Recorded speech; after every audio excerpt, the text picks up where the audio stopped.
بسم اللہ الرحمن الرحیم۔ آج فضائل اعمال کی تعلیم حکایت صحابہ سے ہو رہا ہے، جس میں پہلا قصہ ہم پڑھ چکے تھے۔ اب دوسرا قصہ شروع کر رہا ہوں۔ دوسرا قصہ یہ ہے، قصہ حضرت انس بن نضر رضی اللہ عنہ کی شہادت کا۔ حضرت انس بن نضر رضی اللہ عنہ ایک صحابی تھے جو بدر کی لڑائی میں شریک نہیں ہو سکے تھے۔ ان کو ان چیز کا صدمہ تھا۔ اس پر اپنے نفس کو ملامت کرتے تھے۔ اسلام کی پہلی عظیم الشان لڑائی اور تو اس میں شریک نہ ہو سکا۔ اس کی تمنا تھی کہ کوئی دوسری لڑائی ہو تو حوصلے پورے کروں۔ اتفاق سے احد کی لڑائی پیش آ گئی، جس میں یہ بڑی بہادری اور دلیری سے شریک ہوئے۔ احد کی لڑائی میں اول تو مسلمانوں کو فتح ہوئی، مگر آخر میں ایک غلطی کی وجہ سے مسلمانوں کو شکست ہوئی۔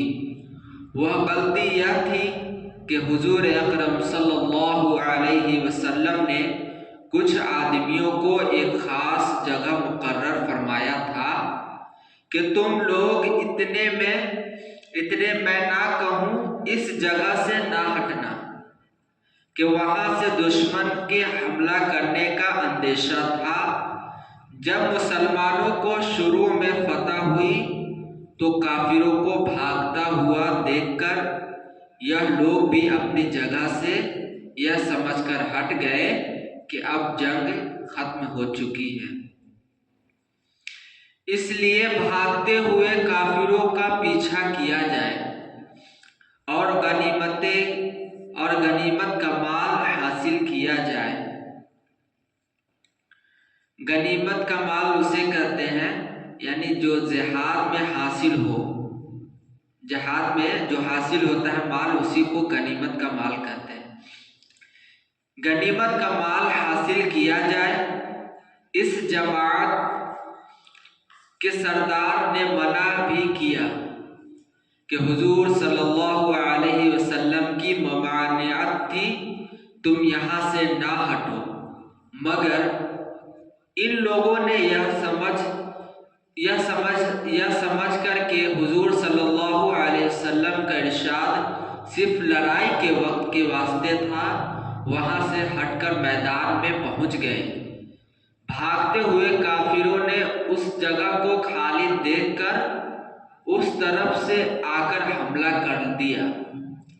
مسلمان بے فکر تھے، اس اچانک بے خبری کے حملے سے مغلوب ہو گئے اور دونوں طرف سے کافروں کے بیچ میں آ گئے، جس کی وجہ سے ادھر ادھر پریشان بھاگ رہے تھے۔ حضرت انس رضی اللہ عنہ نے دیکھا کہ سامنے سے ایک دوسرے صحابی حضرت سعد بن معاذ رضی اللہ عنہ آ رہے تھے۔